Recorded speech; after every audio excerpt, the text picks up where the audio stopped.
Hi everybody, I am सुमन मलिक और आज भी हम चैप्टर 4 करने वाले हैं। लेकिन चैप्टर 4 का सबसे important part right of private defence हम करने वाले हैं। ये सबके लिए बहुत इम्पॉर्टेंट है, चाहे वो लॉ स्टूडेंट हो, चाहे वो लेमैन हो, आम जनता हो, वो कोई भी हो। स्पेशली विमेंस के लिए बहुत इम्पॉर्टेंट है कि भी प्राइवेट डिफेंस आप कब कब इस्तेमाल कर सकते हो या फिर ये क्या होता है।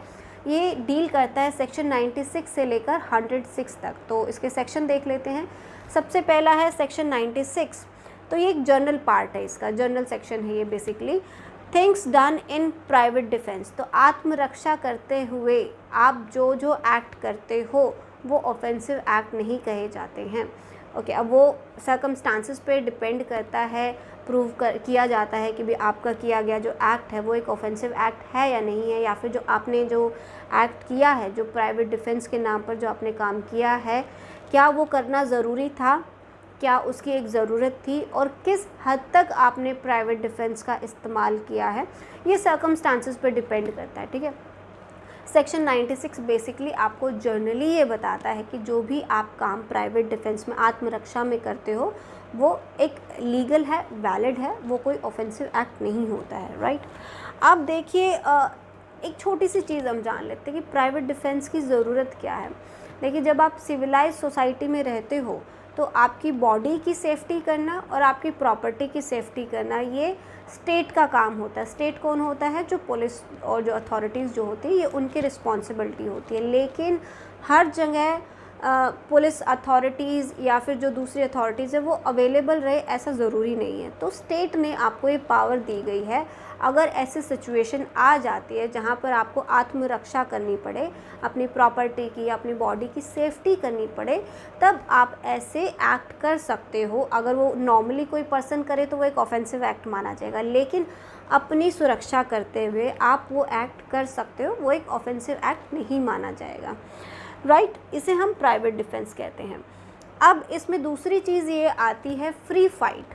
फ्री फाइट होता है कि भी फॉर एग्ज़ाम्पल दो ग्रुप आपस में लड़ाई कर रहे हैं, मार पिटाई कर रहे हैं, वेपन्स का इस्तेमाल कर रहे हैं, लात घूंसे मार रहे हैं, तो दोनों ही गलती में हैं। तो कोई भी यहाँ पर प्राइवेट डिफेंस का बेनिफिट नहीं ले सकता है कि भी उसने पहले मुझे डांटा, मतलब उसने पहले मुझे चोट करी या फिर उसने मुझे धमकाया, तो अपने प्रोटेक्शन में मैंने वो एक्ट किया। यहाँ उसको बेनिफिट नहीं मिला। क्यों? क्योंकि दोनों ही एग्रेसर है, दोनों ही गलती में है। तो फ्री फाइट जैसी चीज़ों में वो प्राइवेट डिफेंस का बेनिफिट नहीं ले सकते हैं। ओके, तो ये जनरली सेक्शन 96 बता रहा है, तो इसको हम नहीं पढ़ेंगे, ये सिर्फ जनरल चीज़ें हैं, आप पढ़ लीजिएगा। अब हम नेक्स्ट सेक्शन देखते हैं 97। सेक्शन 97 को देख लेते हैं, right of private defence of body end of property. अब ये कह रहा है कि आपका जो प्राइवेट डिफेंस का राइट है, आप किसके लिए इस्तेमाल करते हो, किसके प्रोटेक्शन के लिए करते हो? बॉडी के प्रोटेक्शन के लिए और प्रॉपर्टी के प्रोटेक्शन के लिए, राइट। अब इसकी एक बार रीडिंग कर लेते हैं। Every person has a right, हर पर्सन के पास ये राइट है, subject to the restrictions contained in section 99। तो सेक्शन 99 में कुछ रेस्ट्रिक्शंस बताई गई हैं इस राइट के ऊपर, वो हम आगे 99 में पढ़ लेंगे। अब देखिए, टू डिफेंड, किन चीज़ों को आप डिफेंड कर सकते हो? फर्स्ट, बॉडी, मैंने यहाँ लिखा, शॉर्टकट में लिख दिए, सारा बैरेक्ट से ही लिखा हुआ, अगर नीचे का ये विजिबल नहीं हो रहा तो डोंट वरी, बैरेक्ट में ही लिखा हुआ ये बॉडी, हॉर्न और एनी अदर पर्सन। आप अपनी खुद की बॉडी का प्रोटेक्शन कर सकते हैं, साथ ही साथ आपको अगर किसी और की बॉडी, किसी और पर्सन की भी अगर जान बचानी हो, प्राइवेट डिफेंस करना हो, उसका डिफेंस करना हो, तो आप इस राइट का इस्तेमाल कर सकते हैं। The body of any other person against any offence affecting the human body. तो ह्यूमन बॉडी के अगेंस्ट जो भी ऑफेंस होते हैं उन सब से आप अपनी भी रक्षा कर सकते हो या किसी दूसरे पर्सन की भी रक्षा कर सकते हो आप, राइट। सेकंड देखिए, द प्रॉपर्टी वेदर मूवेबल और इमूवेबल। अब प्रॉपर्टी के देखिए दो ही नेचर होते हैं, आपने पढ़ा ही होगा, एक मूवेबल होता है, एक इमूवेबल होता है। तो दोनों ही तरीके की नेचर की प्रॉपर्टी की आप रक्षा कर सकते हो, ऑफ हिमसेल्फ और ऑफ एनी अदर पर्सन। आप अपनी मूवेबल या इमूवेबल प्रॉपर्टी की रक्षा कर सकते हो, सेम आप ऐसे ही किसी दूसरे पर्सन की प्रॉपर्टी की भी रक्षा कर सकते हो, against any act which is an offence falling under the definition of theft. अब देखिए, प्रॉपर्टी के अगेंस्ट किस किस तरह के ऑफेंस होते हैं। अगर मूवेबल या इमूवेबल जो भी प्रॉपर्टी है उसके अगेंस्ट अगर थेफ्ट चोरी की जा रही है, रॉबरी की जा रही है, मिसचीफ है और क्रिमिनल ट्रेसपास है, अगर इनमें से कोई भी अगर ऑफेंस किया जा रहा है तो आप उसके लिए आप अपना ये जो प्राइवेट डिफेंस का जो राइट है इसका इस्तेमाल कर सकते। देखिए जहाँ रॉबरी का इस्तेमाल हो गया ना, डकैती तो वो अपने आप ऐड हो ही जाता। आप ध्यान रखिएगा, आपको अगर ये ऐसा क्यों किया जाता है तो आप वो मेरी वीडियो देखिए जो थेफ्ट और डकैती इन सब के बारे में, इनका जो डिफरेंस मैंने बताया है वो आपको समझ आ जाएगा। तो जहाँ पर भी रॉबरी की बात होती है तो डकैती तो आप उसे ऐड कर ही लीजिए अपने आप से ही, ठीक है। जो भी इस तरह के ऑफेंस अगर प्रॉपर्टी के अगेंस्ट हो रहे हैं, थेफ्ट, रॉबरी, मिसचीफ और ट्रेसपास, और इन चीज़ों को करने, इन ऑफेंसेस को करने का अगर अटैम्प्ट भी किया जा रहा है, तब भी आप अपने इस राइट टू प्राइवेट डिफेंस जो है ये आप इस्तेमाल कर सकते हैं, राइट। ये सेक्शन 97 कहता है। सेक्शन 98 को देखते हैं, right of private defence against the act of a person of unsound mind etcetera. अब देखिए कुछ ख़ास तरह के लोग या फिर कुछ ख़ास तरह की सिचुएशन में लोगों के द्वारा अगर कोई एक्ट किया जाता है किसी पर्सन के अगेंस्ट, तो उस सिचुएशन में भी उस पर्सन के पास राइट है कि भी वो प्राइवेट डिफेंस अपनी आत्मरक्षा करे। अब वो क्या सिचुएशन है या फिर वो कौन लोग हैं वो हम इस सेक्शन में देखते हैं। अब देखिए इस सेक्शन की पहले रीडिंग लगा लेते हैं। Section 98, when an act which would otherwise be a certain offence is not that offence. अब देखिए अगर इन चीज़ों को छोड़कर अगर ये पर्सन नॉर्मल सर्कमस्टांसिस में उस एक्ट को करते हैं तो वो एक ऑफेंसिव एक्ट हो जाता। तब भी तो आप उनके अगेंस्ट जो है अपना सेल्फ डिफेंस का इस्तेमाल करते। लेकिन अगर यहाँ पर वो लोग कुछ एक्ट कर रहे हैं तब भी आपको अपने प्राइवेट डिफेंस का राइट है। अब वो देखिए क्या क्या है वो मैं आपको बता देती हूँ। By reason of the youth, the want of maturity of understanding. तो सबसे पहला मैंने इसके कीवर्ड मैंने यहाँ लिखे हैं, इनका क्या मतलब रहता है। मेच्योरिटी ऑफ अंडरस्टैंडिंग, यूथ कौन होता है? जो चाइल्ड होता है, जो बच्चा होता है, जो कम उम्र का होता है। वो देखिए हमने सेक्शन 83 में डिफ़ाइन कर रखा है, एक्सप्लेन कर रखा है कि जिन्हें मेच्योरिटी ऑफ अंडरस्टैंडिंग मतलब चीज़ों को, उस सीन को, उस कॉन्सिक्वेंसेस को समझने की मेच्योरिटी नहीं है, वो एक बच्चा है, उसमें इतनी मेच्योरिटी नहीं आई है, अगर वो पर्सन कोई एक्ट करता है तो उसके अगेंस्ट भी आप अपना सेल्फ डिफेंस इस्तेमाल कर सकते हो। अगर कोई बच्चा, अब बच्चा है, नादान है, कुछ भी आपके अगेंस्ट आपको मारने की अगर वो कोशिश करता है, किसी चीज़ से आपको नहीं पता है, उस बच्चे को नहीं पता है कि ये हार्मफुल है, तब भी वो अगर आपको मारने की कोशिश करता है तो आप उसके अगेंस्ट जो है सेल्फ डिफेंस इस्तेमाल कर सकते हैं। ओके, ये सेक्शन हमने मेच्योरिटी ऑफ अंडरस्टैंडिंग वाली जो टर्म है ना, सेक्शन 83 में हमने पढ़ी हुई है, इसीलिए मैंने यहाँ पर ये सेक्शंस लिख दिए हैं इन कीवर्ड्स के सामने। ये मैंने इसलिए किया है क्योंकि जब आप मेंस लिखते हो ना तो आपको पता होना चाहिए कौन सी टर्म किस सेक्शन में बताई गई है, राइट। ये आपको बहुत हेल्प करेगी। नेक्स्ट देखिए, द अनसाउंडनेस ऑफ माइंड। अब अनसाउंडनेस ऑफ माइंड सेक्शन 84 में डिफ़ाइन किया गया है कि भी अनसाउंडनेस ऑफ माइंड क्या होता है। यहाँ पर लिखा ही हुआ है unsoundness of mind etcetera. Etcetera का मतलब होता है आप और भी चीज़ें इसमें ऐड कर सकते हो, तो यहाँ पर और भी कई चीज़ें ऐड की गई हैं।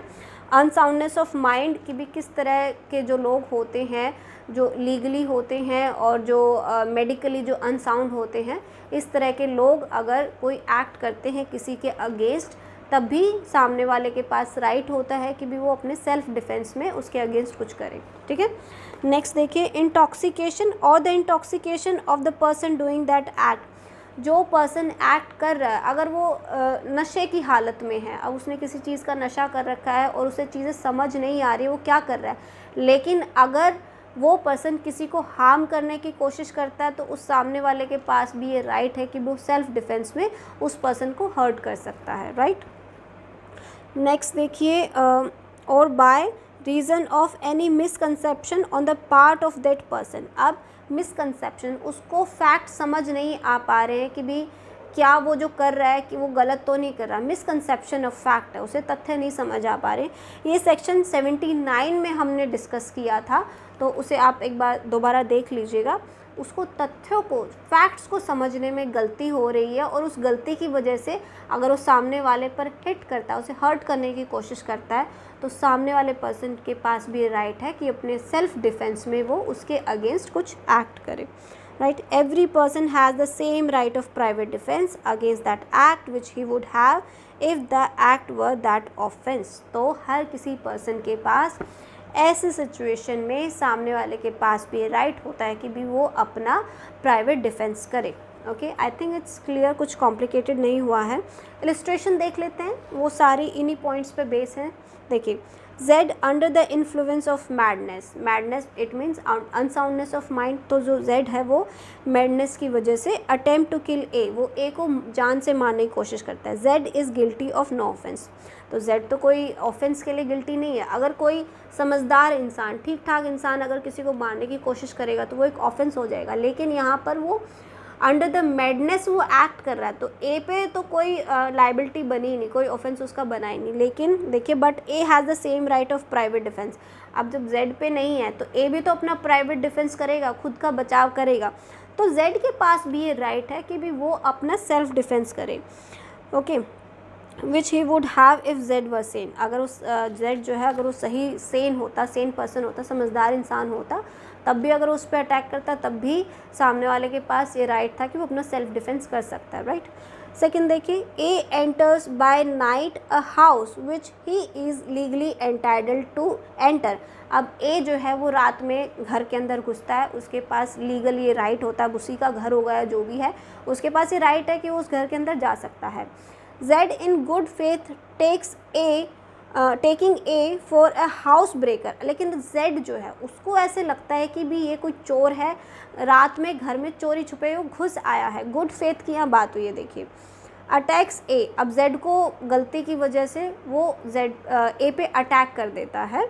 Here Z by attacking A under this misconception commits no offence. अब जेड ने भी अपनी तरफ से सही काम करा है, मिसकंसेप्शन हुई है, लेकिन जेड ने कोई ऑफेंस नहीं किया उस पर अटैक करके। But A has the same right of private defence. अब ए के पास भी प्राइवेट डिफेंस है, अपनी रक्षा वो करे। अब उसे क्या पता कि जेड जो है मिसकंसेप्शन में कर रहा है या क्या कैसे कर रहा है, ठीक है। तो ए के पास भी अपनी बॉडी को प्रोटेक्ट करने का राइट है against Z, which he would have if Z were not acting under that misconception। अगर सोचिए उसका लीगल राइट है, लीगल राइट नहीं होता तो एक अलग सिचुएशन थी, वो फिर खुद ही गलती में तो पर्सन अपना डिफेंस नहीं कर सकता ना, उसके पास लीगल राइट था। जेड का मिसकंसेप्शन था, अगर जेड मिसकंसेप्शन में नहीं भी होता और जेड का लीगल राइट है वहाँ एंटर करना, तब भी वो अपना प्राइवेट डिफेंस इस्तेमाल करता ही करता, वो कोई ऑफेंसिव एक्ट नहीं माना जाता। तो इलस्ट्रेशन से एकदम क्लियर हो गया होगा। अगला सेक्शन देख लेते हैं, सेक्शन 99 को देख लेते हैं। Act against which there is no right of private defence, वो एक्ट जिनके अगेंस्ट आप अपना प्राइवेट डिफेंस का राइट जो है वो एक्सरसाइज नहीं कर सकते। इट मीन्स सेक्शन 99 जो है आपके इस प्राइवेट डिफेंस के राइट पर बार इम्पोज करता है। इसमें देखिए ये दो मेन पॉइंट बनते हैं जो मैंने यहाँ लिखे हैं, बाकी मैं अभी आपको डिस्कस भी करूँगी इसके साथ। देखिए, there is no right of private defence की भी आपके पास कोई प्राइवेट डिफेंस का राइट नहीं है। Against an act which does not reasonably cause apprehension of death or of grievous hurt if done or attempt to be done by a public servant acting in a good faith under colour of his office. अगर कोई public servant अपनी legal duty का इस्तेमाल करते हुए acting in good faith, of course good faith में अगर वो वर्क कर रहा है, अपनी लीगल ड्यूटी को परफॉर्म कर रहा है, तो ऐसे सिचुएशन में आप उस पब्लिक सर्वेंट के अगेंस्ट अपना प्राइवेट डिफेंस का राइट जो है वो यूज़ नहीं कर सकते हो। लेकिन अगर एक एग्जांपल से मैं आपको समझाती हूँ। सपोज़ करिए कोई बहुत बड़ा गुंडा बदमाश है, आप उसको पकड़ने गए, पब्लिक सर्वेंट जो उसे पकड़ने गया, ऑफ कोर्स एक वो रीज़नेबल फोर्स तो वो इस्तेमाल करेगा, वरना तो पकड़ में नहीं आने वाला बदमाश। तो ऐसे सिचुएशन में वो जो ऑफेंडर है वो उस पब्लिक सर्वेंट के अगेंस्ट जो है अपना प्राइवेट डिफेंस का राइट इस्तेमाल नहीं कर सकता। क्यों? क्योंकि पब्लिक सर्वेंट जो है वो एक लीगल ड्यूटी परफॉर्म कर रहा है, राइट। लेकिन अगर वही पुलिस ऑफिसर किसी छोटे मोटे बदमाश को पकड़ने जा रही है, जहाँ पर जैसे चोरी वगैरह जो करते हैं, तो उसके अगेंस्ट वो उसको डेथ कोज नहीं कर सकता है उस ऑफेंडर की, या फिर ग्रीवियस हर्ट नहीं दे सकता है। It's unreasonable basically. तो अगर उसको डेथ कोज होने का एप्रीहेंशन है, रीजनेबल एप्रीहेंशन है, या फिर ग्रीवियस हर्ट होने का एप्रीहेंशन है, तो it's a different thing. Otherwise कोई भी पब्लिक सर्वेंट के अगेंस्ट जो गुड फेथ में वर्क कर रहा है लीगल ड्यूटी को परफॉर्म करते हुए, उसके अगेंस्ट आप प्राइवेट डिफेंस का इस्तेमाल नहीं कर सकते हैं, राइट। नेक्स्ट देख लीजिए, there is no right of private defense against an act which does not reasonably cause the apprehension of death or of grievous hurt if done or attempt to be done by the direction of a public servant। अब यहाँ पर direction of a public servant बोला, it means public servant खुद नहीं act कर रहा लेकिन उसने किसी और को डायरेक्ट कर दिया। कई बार होता है ना कि भी सबऑर्डिनेट ऑफिसर्स जो होते हैं, जो हेड होता है, वो उसको भेज देता है कि भी मेरी जगह तुम जाओ इस लीगल ड्यूटी को परफॉर्म करो। तो उस सिचुएशन में भी जो भी पर्सन उस लीगल ड्यूटी को परफॉर्म कर रहा है तो उसके अगेंस्ट भी आप प्राइवेट डिफेंस का इस्तेमाल नहीं कर सकते हो। ये इसका सेकंड पार्ट कहता है। नेक्स्ट देखिए, there is no right of private defence in case in which there is time to have recourse to the protection of the public authorities. Second point, अगर आपके पास समय है कि भी आप पब्लिक अथॉरिटीज़ की हेल्प ले सकते हैं। जैसे एग्जांपल लिया जाए कि भी आप पर्सन हो, आपके साथ कुछ गलत हो गया है तो आपके पास समय है कि भी आप पुलिस से जाके उसकी हेल्प ले सकते हो, पब्लिक अथॉरिटीज़ है कोई और जिनसे आप मदद ले सकते हो। तो आपकी ड्यूटी पहले ये बनती है कि भी आप पब्लिक अथॉरिटीज़ से हेल्प लो, ना कि खुद एक्शन लो। कुछ सिचुएशन में होता है कि भी आपके पास समय होता है, आपके पास ऐसे होता है समय कि भी आप अप्रोच कर सकते हो। इंस्टेंट एक्शन लेना है तो इट्स अ डिफरेंट थिंग। अगर आप पब्लिक अथॉरिटीज़ के पास जा सकते हो तो पहले आप उनकी हेल्प लोगे, ना कि खुद एक्शन लोगे, राइट। देखिए, extend to which the right may be exercised. Okay, the right of private defence in no case extend to the inflicting of more harm than it is necessary to inflict for the purpose of defense। अब इसका second part ये कहता है कि भी जितना आपको ज़रूरत है, मतलब जितनी फोर्स आप को ज़रूरत है इस्तेमाल करने के लिए, मतलब अपना प्राइवेट डिफेंस इस्तेमाल करने के लिए आपको जितनी पावर की ज़रूरत है आप उतना ही उसको मतलब खुद को डिफेंड कर सकते हो। फॉर एग्ज़ाम्पल देखिए, अगर सपोज़ करिए कोई आप पर लाठी से वार कर रहा है, आपके ऊपर कोई लाठी चला रहा है, तो इसका मतलब ये तो नहीं है कि भी आप उसको गोली ही मार दोगे, आप उतना ही फोर्स इस्तेमाल करोगे जितनी ज़रूरत है। अगर आपको कोई पंच से मार रहा है, थप्पड़ से मार रहा है, तो आप उसको भी उसी तरीके से अपना प्राइवेट डिफेंस करोगे, ना कि आप एक्सट्रीम पावर का इस्तेमाल करके आप मोर एग्रेसिव होकर खुद को डिफेंड करेंगे। It's a logical thing. Okay, so इतना ही है सेक्शन 99 में। इसकी एक्सप्लेनेशंस जो हैं बहुत सिंपल हैं, उसमें ऐसा समझाने वाला कुछ नहीं है। तो चलिए नेक्स्ट सेक्शन देख लेते हैं। सेक्शन 100 को देख लेते हैं। When the right of private defense of body extend to causing death, मतलब कि भी आप किन सिचुएशंस में अपनी बॉडी को प्रोटेक्ट करते हुए, अपने प्राइवेट डिफेंस का इस्तेमाल करते हुए सामने वाले की जान ले सकते हो, सेक्शन 100 बताता है। इसमें कुछ ऑफेंसेस बताए गए हैं, मतलब जो बॉडी के अगेंस्ट ऑफेंसेस होते हैं, उन सिचुएशन में आप सामने वाले को डेथ कोज कर सकते हो, राइट। सो स्टार्टिंग में यहाँ सिर्फ 6 पॉइंट थे, but after this 2013 amendment 7th point भी ऐड कर दिया गया। ये इंपॉर्टेंट मैं इसलिए बता रही हूँ क्योंकि आपसे क्वेश्चन में पूछ लेते कि भी लाइक 7th जो पॉइंट है वो किस चीज़ से रिलेट करता है, या फिर 2013 के अमेंडमेंट से कौन सा पॉइंट ऐड हुआ था, या फिर 7th पॉइंट जो है कौन से अमेंडमेंट से ऐड किया गया था, कुछ भी इस तरह से पूछा जा सकता है, आप ध्यान रखिएगा। सेक्शन देखिए, the right of private defence of body extend under the restriction mention in the last presiding section. मतलब कि भी हम इस सेक्शन को पढ़ेंगे लेकिन साथ में हमें उन रेस्ट्रिक्शंस को भी ध्यान में रखना है जो प्रीवियस कुछ सेक्शंस में हमने पढ़ा है कि भी जो आपके प्राइवेट डिफेंस का जो राइट है इस पे क्या रेस्ट्रिक्शंस है, जैसे कि भी अनरीजनेबल पावर का आप इस्तेमाल नहीं करोगे, एक्सेस पावर का आप इस्तेमाल नहीं करोगे, मेलाफाइड इंटेंशन नहीं होना चाहिए, यानी कि भी आप जानबूझकर प्राइवेट डिफेंस की हेल्प लेते हुए सामने वाले पे ज़्यादा आप हार्म पहुंचा रहे हो, या फिर एक होता है ना कि गलत इंटेंशन के साथ, बैड इंटेंशन के साथ आप सामने वाले से रिवेंज ले रहे हो, तो इस तरह की सिचुएशन नहीं बननी चाहिए, राइट। आगे देखिए, to the voluntary causing of death or of any other harm to the assailant if the offence which occasion the exercise of the right be of any of the description hereinafter enumerated namely। तो चलिए इसके point देख लीजिए, ज़्यादा important है। First है, such an assault as may reasonably cause the apprehension that the death will otherwise be the consequences of such assault। अगर आपके साथ कोई assault कर रहा हो, assault का करने की वजह से आपको लगता है कि भी आपकी जान जा सकती है, ऑफकोर्स अपनी जान बचाने के लिए तो आप सामने वाले की जान ले ही सकते हो, तो लेकिन रीज़नेबल वर्ड यहाँ बार बार यूज़ हो रहा है, उसको ध्यान रखिएगा, क्योंकि इसी वर्ड के ऊपर टेस्ट किया जाता है कि भी क्या सच में इस तरह की सिचुएशन थी, इस तरह की सर्कमस्टांसेस थे कि भी आपका सामने वाले की जान लेना जायज़ ठहर जाए, ठीक है। तो ये रीज़नेबल वर्ड बहुत इंपॉर्टेंट होता है। नेक्स्ट देखिए, such an assault as may reasonably cause the apprehension that grievous hurt will otherwise be the consequences of such assault, और या फिर इस तरह की असॉल्ट हो रही है आपके साथ जिससे आपको ग्रीवियस हर्ट होने के पूरे पूरे चांसेस हो, रीजनेबल हो अगेन, तो ऐसे सिचुएशन में भी आप सामने वाले को डेथ कोज कर सकते हो। Third, N assault with the intention of committing rape, अगर रेप की जाने की कोशिश की जा रही है तो भी आप सामने वाले को डेथ कोज कर सकते हो। नेक्स्ट देखिए, an assault with the intention of gratifying unnatural lust, again unnatural lust की अगर ऑफेंस किया जा रहा है बॉडी के अगेंस्ट तो भी आप सामने वाले को डेथ कोज कर सकते हो। फिफ्थ देखिए, an assault with the intention of kidnapping और एबडक्टिंग, अगर आपको कोई किडनैप करने की कोशिश कर रहा है या फिर एबडक्शन हो रहा है तो भी आप सामने वाले के अगेंस्ट जो है वो अपना प्राइवेट डिफेंस का इस्तेमाल करते हुए उसको डेथ कोज कर सकते हो। सिक्स देखिए, रॉन्गफुल कन्फाइनमेंट, अगर आपको कोई रॉन्गफुल कन्फाइनमेंट होता है, ज़बरदस्ती अगर आपको पकड़ के कोई बैठा लेता है, मतलब कन्फाइन कर लेता है, रोक लेता है, बंदी बना लेता है, लेकिन इसमें देखिए एक चीज़ बहुत इंपॉर्टेंट है, वो इसको मैं आपको रीड करके बताती हूँ।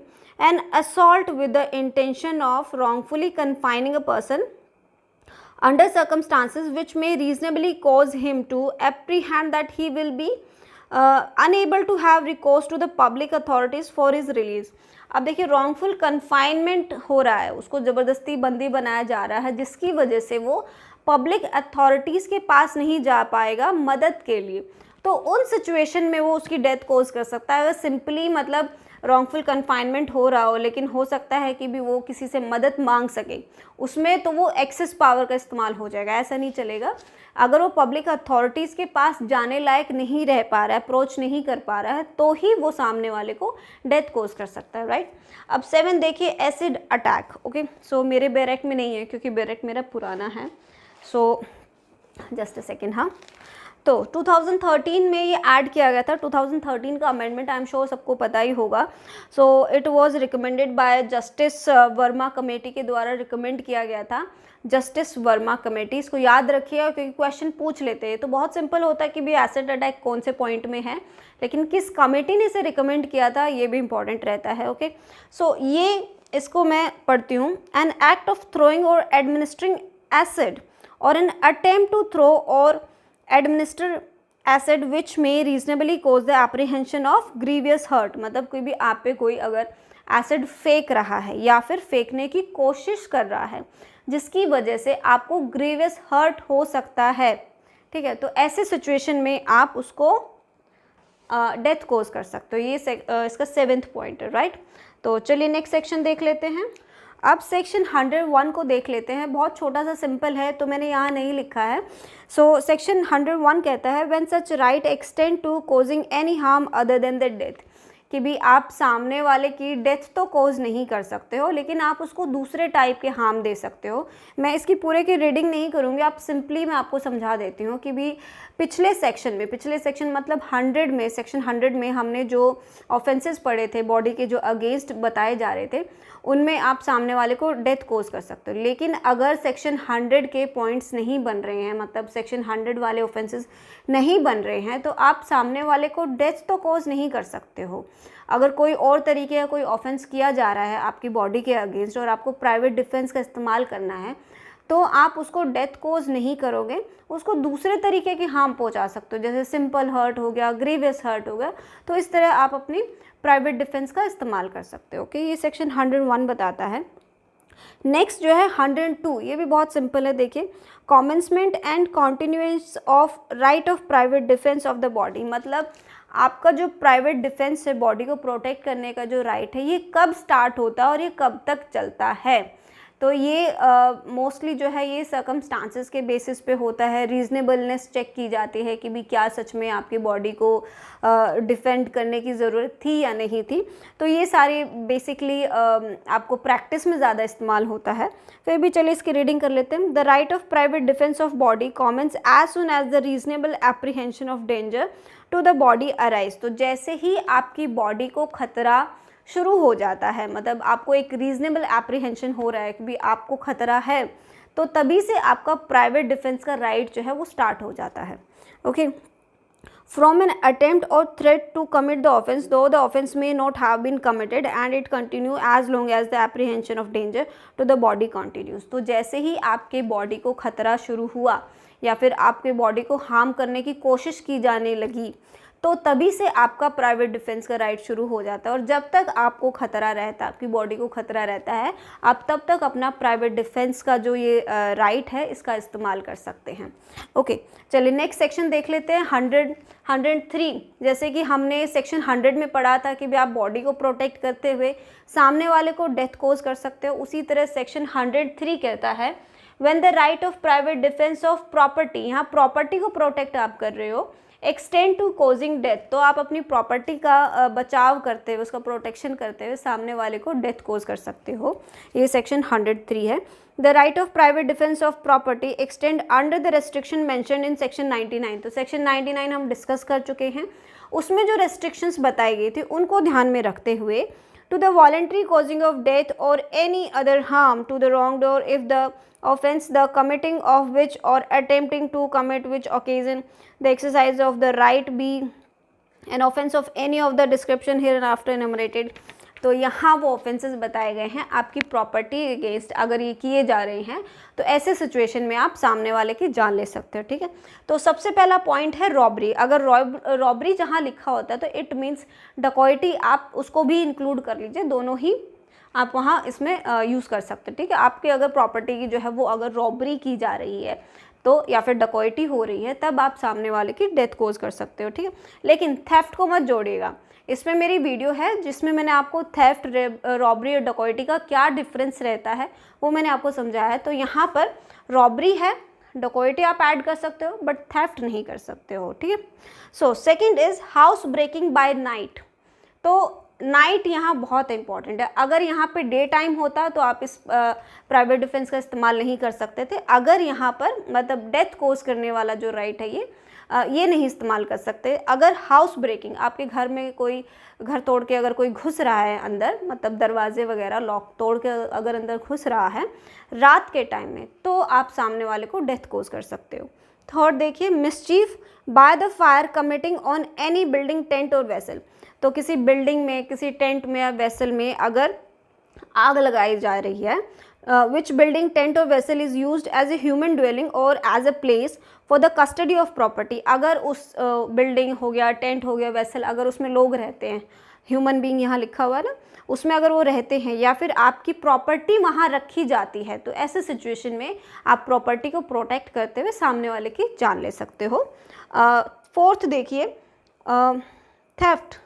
ओके, यहाँ स्पेलिंग मिसप्लेस हो गया है, THEFT है, देख लीजिएगा। ठीक है, थेफ्ट, मिसचीफ और हाउस ट्रेसपास। तो theft, mischief, house trespass under such circumstances as may reasonably cause the apprehension that death or grievous hurt will be the consequences। अगर ये तीन ऑफेंसेस थेफ्ट, मिसचीफ या हाउस ट्रेसपास हो रहा है, लेकिन उससे जो है अगर डेथ होने की आशंका है या फिर ग्रीवियस हर्ट होने की आशंका है कि भी चांसेस हैं कि भी अगर ये ऑफेंसेस हो रहे हैं तो किसी की जान जा सकती है, ठीक है, या फिर किसी को ग्रीवियस हर्ट हो सकता है, तब will be the consequences if such right of private defense is not exercised। अगर आपने अपने प्राइवेट डिफेंस का इस्तेमाल नहीं किया इन ऑफेंसेस के चलते हुए, तो हो सकता है किसी की जान चली जाए, मतलब आपकी जान चली जाए या फिर आपको ग्रीवियस हर्ट हो जाए। तो ऐसे सिचुएशन में आप जो है सामने वाले की जान ले सकते हो, इस सेक्शन की हेल्प लेते हो, राइट। तो चलिए नेक्स्ट देख लेते हैं। नाउ लेट्स सी सेक्शन 104 क्या कहता है। सो सेक्शन 104 जो है वो ऑलमोस्ट सेम है सेक्शन 101 के। सो आप प्लीज़ देख लीजिएगा। 101 तो हम डिस्कस कर ही चुके हैं, तो 104 आप पढ़ लीजिए, कुछ डिफरेंट नहीं है। वहाँ पर बॉडी के बारे में था, यहाँ प्रॉपर्टी के बारे में, ठीक है। सो नेक्स्ट देख लेते हैं सेक्शन 105 क्या कहता है। Commencement and continuance of the right of private defence of the property. तो जो आप प्रॉपर्टी के अगेंस्ट जो आप उसका प्रोटेक्शन करते हुए प्राइवेट डिफेंस का इस्तेमाल करते हो, तो ये जो राइट है कब कॉमेंस होता है, कब शुरू होता है, या फिर कब तक चल सकता है, आप कितने समय तक आप अपने इस प्राइवेट डिफेंस का जो है इस्तेमाल कर सकते हो। जो प्रॉपर्टी के अगेंस्ट जो ऑफेंस हमने अभी पढ़े थे, theft, robbery, trespass, house breaking etcetera, तो ये जो हमने ऑफेंसेस पढ़े थे, तो ऐसे सिचुएशन में कब आपका राइट जो है स्टार्ट होता है, कब तक ये चालू रहता है और कब ये ख़त्म हो जाता है, ये सेक्शन 105 बताता है। ओके, तो चलिए देखते हैं। The right of private defence of property commences when a reasonable apprehension of danger to the property commence। तो reasonable apprehension again it's very important। तो जैसे ही आपकी प्रॉपर्टी को खतरा शुरू होता है, रीजनेबल मतलब एक कॉमन सेंस बेस है बेसिकली, ये एक रीजनेबल एप्रीहेंशन होता है, रीजनेबल आशंका पैदा होती है कि भी आपकी प्रॉपर्टी को खतरा है, तो उसी समय से आपका ये राइट शुरू हो जाता है। तो सबसे पहला बताया गया है थेफ्ट के बारे में। देखिए, The right of private defense of property against theft continue till the offender has effected his retreat with the property or either the assistance of the public authority is obtained or the property has been recovered। देखिए, जब तक offender, चोर जो है आपकी property को चुरा रहा है, तब तक आपका प्राइवेट डिफेंस आप उसके अगेंस्ट इस्तेमाल कर सकते हो, या फिर जब तक आपको पब्लिक अथॉरिटीज़ की मदद नहीं मिल जाती है तब तक आप प्राइवेट डिफेंस का इस्तेमाल कर सकते हो। लेकिन जैसे ही आपको पब्लिक अथॉरिटीज़ की सहायता मिल गई, तब आप अपने इस राइट को छोड़ दोगे, क्योंकि तब आप इस्तेमाल नहीं कर सकते। क्यों? क्योंकि ये जो ड्यूटी है प्रॉपर्टी को प्रोटेक्ट करने की, ये जो ड्यूटी है ये पब्लिक अथॉरिटीज़ की होती है। अगर जैसे ही सीन में पब्लिक अथॉरिटी आ जाती है, मतलब पुलिस वगैरह जो भी है जो आपकी प्रॉपर्टी को प्रोटेक्ट कर सकती है, वो जैसे ही सीन में आ जाती है, तो आपका प्राइवेट डिफेंस का राइट जो है वो ख़त्म हो जाता है। या फिर जैसे ही आपकी प्रॉपर्टी रिकवर हो जाती है, उस चोर से आपको वापस मिल जाती है। इसका एक एग्जांपल देके मैं आपको समझाती हूँ। सपोज करिए कोई चोर है, वो आपकी घड़ी लेकर भाग रहा है। इट मीन्स उसके पास आपकी चोरी की घड़ी है और वो आपकी प्रॉपर्टी वो लेकर भाग रहा है, आप उसके पीछे पीछे भाग रहे हो, तो आपके पास राइट है कि भी आप प्राइवेट डिफेंस का इस्तेमाल करो, उस प्रॉपर्टी को उससे छीन लो। लेकिन रास्ते में आपको पुलिस मिल गई, तो अब ये ड्यूटी जो है पुलिस की बन जाती है कि भी वो आपकी प्रॉपर्टी को प्रोटेक्ट करे। तब आप ये नहीं कि पुलिस भी उसे पकड़ रही है, आप भी उससे पीछे भागकर उसकी पिटाई कर रहे हो, ऐसा नहीं होगा। आपके पास वो अब वो राइट नहीं रहेगा। या फिर जैसे ही आप उससे वो प्रॉपर्टी छीन लेते हो, उस घड़ी को अपने छीन लेते हो, तो आपके पास उसकी मतलब आपके पास वो आपकी प्रॉपर्टी वापस आ गई है, तब आप उससे आगे अपने प्राइवेट डिफेंस का इस्तेमाल करते हो, उसकी पिटाई नहीं कर सकते, क्योंकि आपकी प्रॉपर्टी आपको मिल गई है। इसको एक और मैं आपको एग्जांपल देती हूँ, ये बहुत इंपॉर्टेंट है, इसलिए मैं थोड़ा आपको ज़्यादा समझा रही हूँ इस चीज़ का। सपोज़ करिए आपको पता है कि ये चोर है, ये आपके घर से चुरा कर भाग गया, आप उसके पीछे भागे, आप उसे पकड़ नहीं पाए, लेकिन आपको पता है कि भी वो कहाँ रहता है, तो आपने सोचा मैं कल जाकर उससे वो प्रॉपर्टी छीन लाता हूँ, अपनी घड़ी जो उससे छीन लाता हूँ। तो आप अगले दिन गए, आपने प्राइवेट डिफेंस का इस्तेमाल करा, उसकी खूब मार पिटाई करी और आप वो प्रॉपर्टी छीन लाए। तो ऐसे सिचुएशन में आप प्राइवेट डिफेंस का इस्तेमाल नहीं कर सकते। क्यों? क्योंकि एक गैप था, एक टाइम गैप था उस एक्ट के, और आप जब उससे प्राइवेट डिफेंस आपने इस्तेमाल करा ना, इन दोनों एक्टिविटीज़ के बीच में एक टाइम गैप था। तो ऐसा नहीं हो सकता। क्यों? क्योंकि आप पब्लिक अथॉरिटीज़ के पास जा सकते थे मदद मांगने के लिए, आप नहीं गए। तो ये जो सिचुएशन है ना, आप यहाँ पर प्राइवेट डिफेंस नहीं इस्तेमाल कर सकते। क्यों? क्योंकि ये सारा सीक्वेंस ना ऑल ऑफ मतलब एकदम फ्रिक्वेंटली होना चाहिए, कोई टाइम गैप नहीं होना चाहिए। It's a common sense base basically. ये मैं आपको इसलिए समझा रही हूँ क्योंकि मेंस में जब पूछा जाता है ना, तो ये आपको सिचुएशन दे दी जाती है कि भी अगर ऐसे ऐसा सर्कमस्टांसेस थे, ये सिचुएशन थी, क्या उस पर्सन के पास प्राइवेट डिफेंस का राइट था, तो वहाँ उसके पास नहीं होगा। सब कुछ इंस्टेंट होना चाहिए अपने इस राइट का इस्तेमाल करने के लिए, राइट। ये थोड़ा मैंने ज़्यादा बता दिया। नेक्स्ट देख लीजिए, the right of private defence of property against robbery continues as long as the offender cause or attempt to cause to any person death or hurt or wrongful restraint, or as long as the fear of instant death or instant hurt or of instant personal restraint continues। तो जैसे जब robbery होती है, तो अगर robbery में जैसे ही robbery शुरू हुई, मतलब रॉबरी का आपको पता ही होगा बेसिक इंग्रेडिएंट्स क्या होते हैं। अगर किसी को डेथ कोज करने का एप्रीहेंशन हो रहा है, मतलब कि भी किसी को जान से मार सकता है या फिर हर्ट कर सकता है या फिर वो रॉन्गफुल रेस्ट्रेन कर सकता है या फिर इंस्टेंट डेथ हो सकती है, हर्ट हो सकता है, जब तक वो सिचुएशन बनी रहेगी इस तरह के ऑफेंसेस की, जब तक वो सिचुएशन बनी रहेगी तब तक कोई भी पर्सन जो है अपने प्राइवेट डिफेंस का इस्तेमाल कर सकता है। अब देखिए, सपोज़ करिए लुटेरे आए रॉबरी करने के लिए, अब वो रॉबरी करके वो भाग गए, चले गए, ठीक है, रॉबरी करके चले गए, लेकिन आप जो है फिर भी उसके पीछे भाग रहे हो, कोई इंस्टेंट डेथ नहीं है, रेस्ट्रेन नहीं है, हर्ट नहीं है, कुछ नहीं हो सकता, लेकिन फिर भी आप उसके पीछे भाग रहे हो उसकी पिटाई करने के लिए, प्रॉपर्टी भी वो छोड़कर भाग गया जो वो रॉबरी करने आया था, तब आप प्राइवेट डिफेंस नहीं कर सकते हो। यहाँ जो लिखा हुआ है ना ये कि भी जब तक रॉबरी चल रही है, as long as the offender cause or attempt to कोज, जब तक वो ऑफेंडर किसी को मारने की कोशिश कर रहा हो या फिर अटेम्प्ट कर रहा हो, तभी तक आप अपने प्राइवेट डिफेंस का इस्तेमाल कर सकते हो, ठीक है। थर्ड देखिए, the right of private defence of property against criminal trespass और mischief, criminal trespass or mischief as long as the offender continue in the commission of criminal trespass or mischief। तो अगर कोई आपकी प्रॉपर्टी में criminal trespass, आपकी बिना इजाज़त के आपकी प्रॉपर्टी में घुस गया या फिर मिसचीफ कर रहा है, तो जब तक ये ऑफेंस चल रहा होगा, जब तक वो पर्सन जो है आपकी प्रॉपर्टी में मौजूद होगा, आपकी ज़मीन पर वो मौजूद रहेगा, तब तक आप उसके अगेंस्ट जो है प्राइवेट डिफेंस का इस्तेमाल कर सकते हो। फोर्थ देखिए, the right of private defence of property against house breaking. House breaking, कोई घर का आपका ताला तोड़ के अंदर घुस गया है by night, night word is very important here. Continue as long as the house trespass which has been begun by such house breaking continue. तो जब तक वो हाउस ब्रेकिंग का ऑफेंस चल रहा है, वो आपके घर में घुसा हुआ है, तब तक आप अपने प्राइवेट डिफेंस का इस्तेमाल कर सकते हो। तो ये सेक्शन 105 था। सेक्शन 106 को देख लेते हैं, ये लास्ट सेक्शन है इसका।